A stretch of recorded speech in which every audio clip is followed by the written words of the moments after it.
Price the lord. Grace of Karunya என்ற ஊழியத்தின் மூலம் இந்த புதிய மாதத்தின் முதலாவது வாரத்திலும் ஆண்டவராகிய இயேசு கிறிஸ்து நம்மையும் நம் குடும்பத்தையும் ஆசிர்வதித்து பாதுகாத்து எல்லா கிருபை வரங்களையும் நமக்கு தந்து அவர் ஆசிர்வதித்திருக்கிறார் என்ற விசுவாசத்தோடு நம்ம இந்த மாதத்தை துவங்கலாம். என்ன அநேகர் வாக்கு தத்தங்களை சொல்கிறாங்க, ஆண்டவருடைய வசனங்களை சொல்கிறாங்க. ஆனாலும் எனக்குரிய தேவைகள் நிறைவேறாமல் அப்படியே தான் இருக்குன்னு சொல்லி மனசோர்ந்து போயிருக்கீங்களா? நிச்சயமாகவே நம்பிக்கையோடு இருங்க, முடிவு உண்டு. உங்கள் நம்பிக்கை வீண் போகாதுன்னு சொன்ன ஆண்டவருடைய வார்த்தையை மட்டும் எப்போவுமே அவ்விசுவாசத்தோடு மட்டும் உங்கள் மனசில் வச்சுக்காதீங்க. அதை நம்ம விசுவாசித்து ஏற்கும் பொழுது எல்லா காரியத்தையும் நமக்கு நிறைவேற்றி தர ஆண்டவர் காத்து கொண்டிருக்கிறார். இன்றைய நாளில் நம்ம எல்லாருக்கும் தெரிந்தது நவம்பர் 2 நாளே அனைத்து ஆத்துமாக்களின் தினம், மரித்தவர்களுடைய நாளாக இன்று நம்ம நினைத்து உங்கள் கல்லறைக்கு போவோம், அந்த பூவெலாம் வாங்கிடுவோம். இன்னும் ஒரு படி மேலே அவங்களுக்கு என்னெல்லாம் பிடிக்குமோ அதெல்லாம் எல்லோரும் வாங்கி வச்சுருவாங்க. நாளைய தினத்தில் அப்படியே அந்த கல்லறை தோட்டமே அழகான ஒரு காட்சி அளிக்கும். ஆனால் நம்ம நிறைய பேர் மறந்த ஒரு விஷயம் என்ன தெரியுமாங்க? நம்ம மரித்தவங்களை பார்க்க போகிறோமே, அவங்களுக்கா பூ வாங்குகிறோம், அவங்களுக்கு பிடிச்சதை வாங்குகிறோம். ஆனால் அவங்க நம்முடைய பெற்றோர்களாகட்டும், நம் முன்னோர்களாகட்டும், உறவுகளாகட்டும், நமக்கு முன்னாடி வாழ்ந்து அவங்களுடைய வாழ்க்கையில் நிறைய சாட்சியுள்ள வாழ்க்கையாக அவங்களுக்கு இருந்திருக்கும். நிறைய நன்மை செய்கிறவங்களாக இருந்திருப்பாங்க. அவங்கக்கிட்ட இருக்கிற நிறைய நல்ல குணங்கள் இருந்திருக்கும். அதெல்லாம் நம்ம வாழ்க்கையில் நம்ம கடைபிடிக்கிறோமா? அவங்க விட்டு சென்ற உறவுகளோடு இன்றைக்கும் நம்ம அன்பாய் நடந்து கொண்டு இருக்கிறோமா? இல்லை நமக்கான ஒரு சுயநல வாழ்க்கையும், இல்லை பணத்திற்காக ஓடி ஓடி பணம் மட்டும்தான் குறிக்கோள் அப்படின்ற ஒரு வாழ்க்கையை நம்ம வாழ்ந்து கொண்டு இருக்கிறோமான்னு இந்த நாளில் நம்மை நாமே ஆராய்ந்து பார்க்கணும். அதே போல் எல்லாருமே ஒரு நாள் மறித்து ஆண்டவருடைய நியாய தீர்ப்பில் நின்று முகமுகமாய் தரிசிக்கிற அந்த ஒரு நாள் வரும்.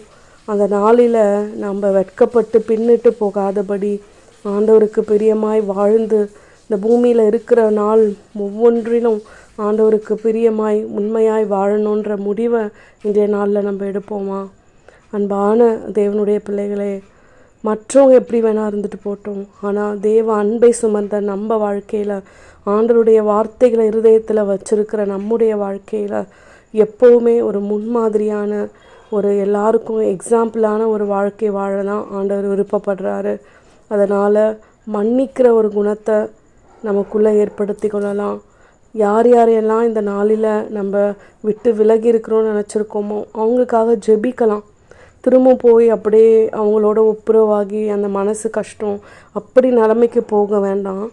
ஆனால் அவங்களுக்காக ஜெபித்து அவங்களுடைய ஆசீர்வாதத்துக்காய், அவங்களுடைய மன்னிப்புக்காய், அவங்களுடைய எதிர்காலத்திற்காய் நம்ம ஜெபிக்கும் பொழுது நிச்சயமாகவே நம்ம ஆண்டவருடைய பிள்ளைகள் அப்படின்ற நாமத்திற்கு ஏற்ற வாழ்க்கை வாழணும்னு நமக்கு ஒரு சாட்டிஸ்ஃபேக்ஷன் இருக்குங்க. யார் வேணால் நம்மளை என்ன வேணால் சொல்லட்டுமே, ஆனால் நம்ம ஆண்டவருடைய பிள்ளைங்க, அந்த அன்பில் நம்ம நிலைத்திருக்கலாங்க. மற்றவங்களை குறை சொல்கிறது எல்லாத்தையும் விட்டுட்டு நம்ம முன்மாதிரியாக வாழ ஆரம்பிக்கலாமே. என்னுயிரே என்னுயிரே கலக்கம் கொள்ளாதே, காலமெல்லாம் காக்கும் தேவன் உன்னோடுதான் உன்னோடுதான்.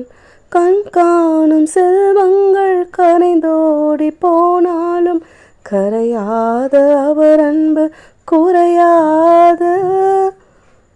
கண் காணும் செல்வங்கள் கரைந்தோடி போனாலும் கரையாத அவர் அன்பு குறையாது. கண்ணாக எந்நாளும் காத்திடுவார்.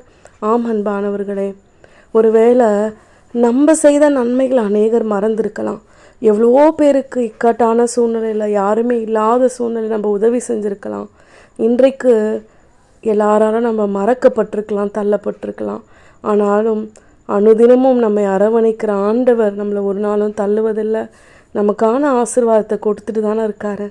எல்லார விடையும் நம்ம சந்தோஷமான வாழ்க்கை வாழ்ந்துட்டு தானே இருக்கோம். அந்த ஒரு திருப்தியோடு இந்த மாதத்தை நம்ம துவங்கலாம். இந்த மாதம் நிறைவடைவதற்கு முன்பாய், இந்த வருடம் நிறைவடைவதற்கு முன்பாய் நிச்சயமாய் நாம் எதிர்பார்த்திருக்கிற ஒரு காரியத்தில் ஆண்டவர் வெற்றியும் விடுதலையும் தரப்போகிறார். விசுவாசிப்போம். ஆமேன்.